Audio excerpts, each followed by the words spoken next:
Very very very good afternoon. और हम आज करने वाले हैं एप्लीकेशन ऑफ डेरिवेटिव, बिल्कुल बिगिनिंग से। चलिए ये बताइए आप पहले कि एप्लीकेशन ऑफ डेरिवेटिव का यूजेज कहाँ कहाँ है, क्यों हम इसका यूज करते हैं। तो सबसे पहले आप यहाँ देखिए,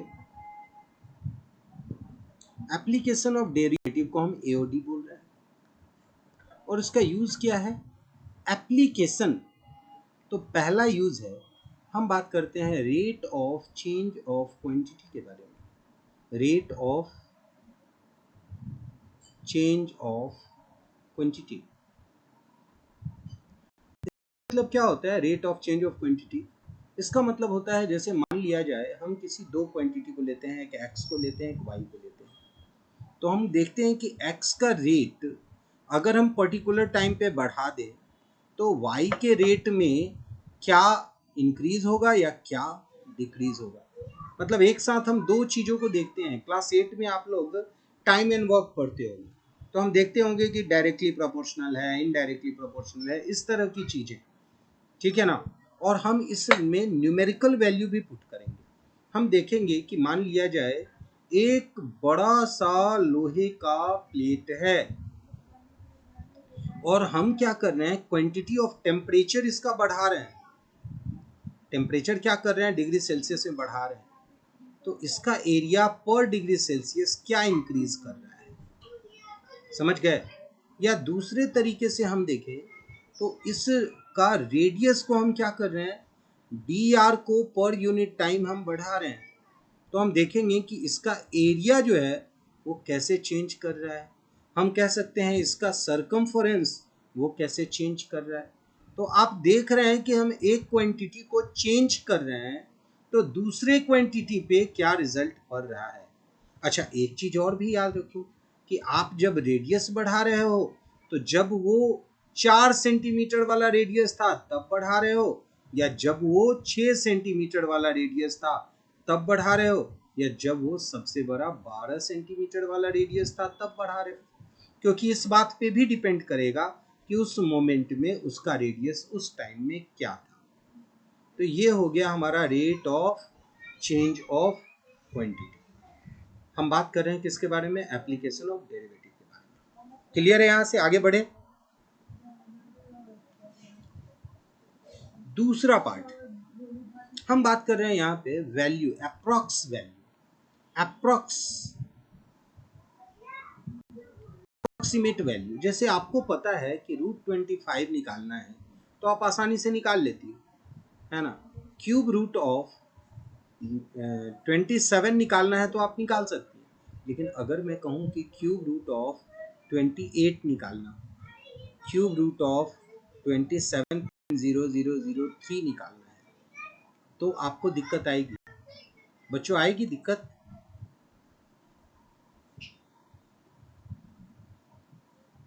हम लोग इसको भी एप्लीकेशन ऑफ डेरिवेटिव से निकाल सकते हैं। तीसरा पार्ट जो हम पढ़ रहे हैं वो क्या है,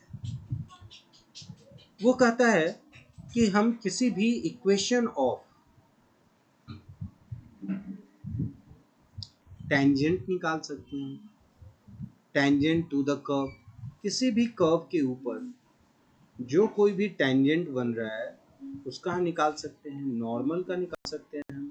नॉर्मल पता है कि आपको क्या होता है नॉर्मल, इक्वेशन ऑफ नॉर्मल नहीं पता है तो बिल्कुल बोलिए, कभी भी मत झिझकिए प्लीज। इससे क्या होगा ना, हम लोग का कम्युनिकेशन बेटर होगा, हम लोग ज़्यादा अच्छा समझेंगे, आप ज़्यादा क्वेश्चन पूछोगे। नॉर्मल क्या होता है, कोई बताएगा। जैसे ये हमारा कर्व है, इस कर्व के इस पॉइंट से होके एक टेंजेंट जा रहा है। तो टेंजेंट तो आपने 10th में पढ़ा है, तो हम इसे कहेंगे कि ये टेंजेंट है। पर नॉर्मल क्या है, इक्वेशन ऑफ नॉर्मल कैसे निकलेगा बताएंगे आप। नॉर्मल का मीनिंग पता चलेगा तब ना, बोलिए बच्चों प्लीज। अगर मैं 5 मिनट तक पूछूं उसके बाद आपके जवाब आएंगे क्या, बताइए। नॉर्मल मैं मैसेज नहीं देख पाता हूं, तो अगर बच्चे कोई मैसेज में कुछ लिख रहे होंगे ना तो sorry, I will not access that at the moment when I am showing my screen to you. Please tell me, बोलो बच्चों। देखिए, परपेंडिकुलर टू द टेंजेंट को हम नॉर्मल कहते हैं। आप दूसरे वर्ड में देखोगे कि जो कर्व का यहाँ जो रेडियस वाला पार्ट है ना, उसको भी आप नॉर्मल कह सकते हो। तो ये क्या हो गया, परपेंडिकुलर टू द टेंजेंट को हम नॉर्मल कहते हैं। परपेंडिकुलर टू द टेंजेंट को हम नॉर्मल कहते हैं। फोर्थ पॉइंट देखते हैं, हम लोग इंक्रीजिंग और डिक्रीजिंग फंक्शन निकाल सकते हैं। इंक्रीजिंग एंड डिक्रीजिंग फंक्शन, ये अभी क्लास 12 में पढ़ाई लगभग खत्म हो चुका है, इंक्रीजिंग और डिक्रीजिंग का। ठीक है, इंक्रीजिंग और डिक्रीजिंग फंक्शन जो है वो हम पढ़ा रहे हैं, और यूट्यूब में मैंने जो है इसके वीडियोस डाल दिए हैं। तो मैं चाहूँगा आप लोगों को कि आप लोग देख लेना, थोड़ा सा ज़्यादा अच्छा रिवीजन हो जाएगा। तो इंक्रीजिंग एंड डिक्रीजिंग फंक्शन ये जो है आप बता सकते हो। अब एक बात बताओ, क्या होता है इंक्रीजिंग एंड डिक्रीजिंग फंक्शन को लेके बताओ, क्या मीनिंग क्या निकलता है? क्योंकि हम लोग हर एक टॉपिक को छोटा छोटा एक एक सेंटेंस में देख ले रहे हैं, फिर बाद में तो हमें एक एक करना ही करना है। बोलिए, क्या होता है इंक्रीजिंग एंड डिक्रीजिंग फंक्शन?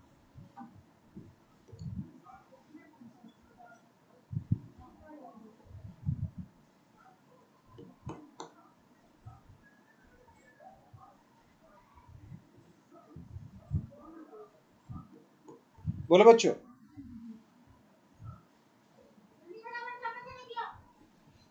कोई बात नहीं, अंदाज भी नहीं लगा रहे हैं तो मैं बताऊं। देखो, एक बात बताओ कि अगर आपके पास एक क्वेश्चन है f x is equal to 2x, तो आप बताओ कि x का वैल्यू आप बढ़ाओगे तो y का वैल्यू बढ़ रहा है, मतलब ये वैल्यू बढ़ रहा है कि घट रहा है? ये तो आप देख रहे हो कि इसको घट बढ़ा रहे हैं, तो ये भी क्या हो रहा है, बढ़ रहा है। तो इसको हम कहेंगे इंक्रीजिंग फंक्शन। डिक्रीजिंग कब होगा, जब एक बढ़ेगा और दूसरा घटेगा, तो हम क्या कहेंगे, डिक्रीजिंग फंक्शन। तो इंक्रीजिंग और डिक्रीजिंग फंक्शन को भी हम एप्लीकेशन ऑफ डेरिवेटिव से निकाल सकते हैं। ठीक है, इंक्रीजिंग और डिक्रीजिंग फंक्शन को भी हम लोग इससे निकाल सकते हैं। Wait a minute, I am just call. Hello,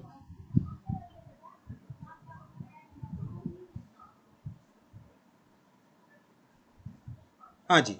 देखिए यहाँ, तो हमने क्या देखा यहाँ पे कि अगर दोनों का बिहेवियर एक जैसा हो, एक डिक्रीज हो रहा है तो दूसरा भी डिक्रीज हो रहा है, तो हम कहेंगे the function is increasing. And अगर एक फंक्शन इंक्रीज हो रहा है पर दूसरा क्या हो रहा है, डिक्रीज होगा, तो हम कहेंगे दिस इज डिक्रीजिंग। अब पांचवा पॉइंट, हम इसमें मैक्सिमा और मिनिमा की बात करेंगे। मैक्सिमा और मिनिमा, अच्छा ये पता है आपको हम बात क्या कर रहे हैं, हम किसको आज बता रहे हैं, हम किसके बारे में बात कर रहे हैं?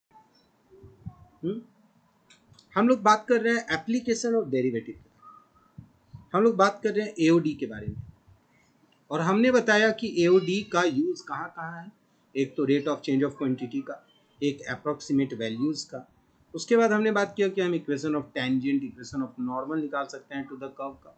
हमने फिर देखा इंक्रीजिंग एंड डिक्रीजिंग फंक्शन निकाल सकते हैं। फिर हमने देखा मैक्सिमा एंड मिनिमा हम फाइंड आउट कर सकते हैं। अब मैक्सिमा और मिनिमा क्या है उसका वैल्यूज बताओ। मैक्सिमा क्या होता है और मिनिमा क्या होता है? एक बात बताओ कि अगर मैंने आपको यहाँ लिखा है f x is equal to x square minus 1, मान लो हमने ऐसा कोई इक्वेशन लिखा है, तो आप बताओ कि आप अगर x का वैल्यू 1 लेते हो या आप x का वैल्यू -1 लेते हो, तो आपको क्या वैल्यू मिलता है बताओ। x का वैल्यू आप 0 लेते हो और x का वैल्यू अगर आप 100 लेते हो, बताओ क्या वैल्यू मिलेगा, आंसर बताओ मुझे। जब आप x का वैल्यू 1 लोगे तो आंसर क्या आएगा बताइए।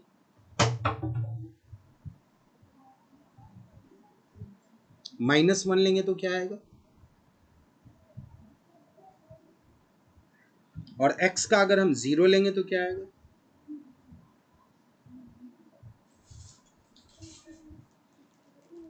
और x का अगर हम 100 लेंगे तो आएगा 9999।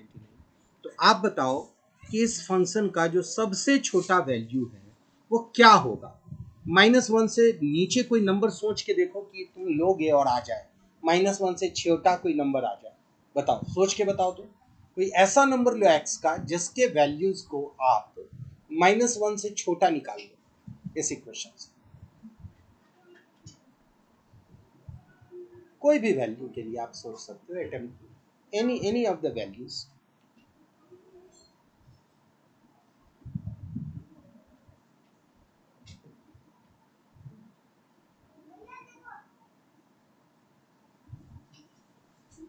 कोई भी आप x का वैल्यू XYZ कुछ भी नंबर में आप सोचो, पर उसका वैल्यू अभी हमने क्या लिया है, -1 दिख रहा है हमें, जो आपको दिख रहा है सबसे छोटा वैल्यू वो आपका यहाँ है -1, है ना। लेकिन आपको मैं कह रहा हूँ -1 के बजाय कोई और वैल्यू आ जाए, वैसा कुछ सोचो। ये जो आपका -1 आ रहा है ना, उसके बजाय कोई और वैल्यू आए, यानी कि -1 से छोटा है, तो मजा आए। तो मुझे लगे कि हाँ आपने ढूंढा। कोई आ रहा है वैल्यू -1 से छोटा, बोलो।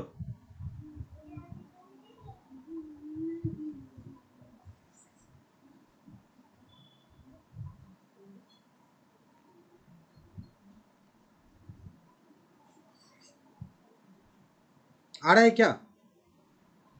बिल्कुल नहीं आएगा। मतलब ये हो गया आपका मिनिमम वैल्यू, और मैक्सिमम का तो कोई अंतर ही नहीं है यहाँ। मैक्सिमम तो कितना भी जा सकता है, इन्फिनिटी तक जा सकता है। तो मतलब किसी किसी इक्वेशन में, अच्छा एक बात बताओ, अगर मैंने आपको एक प्लॉट फिक्स कर दिया कि दिस इज द प्लॉट, और आपको क्या करना है, एक बड़े से एक छड़ी को आपको इसमें प्लॉट को फिक्स करना है, रखना है, तो मैक्सिमम जो लेंथ होगा वो यही होगा, लेंथ ये फिक्स होगा, पर मिनिमम यहाँ फिक्स नहीं होगा, ठीक है। तो बहुत सारे ऐसे इक्वेशन मिलेंगे जिसमें मैक्सिमम वैल्यू फिक्स होगा, मिनिमम नहीं। किसी किसी में मैक्सिमम और मिनिमम दोनों फिक्स होगा, ठीक है ना। तो ये सारी चीज हमें मिलती है एप्लीकेशन ऑफ डेरिवेटिव के पढ़ने में। क्लियर है यहाँ तक? तो आगे बढ़ते हैं हम बच्चों।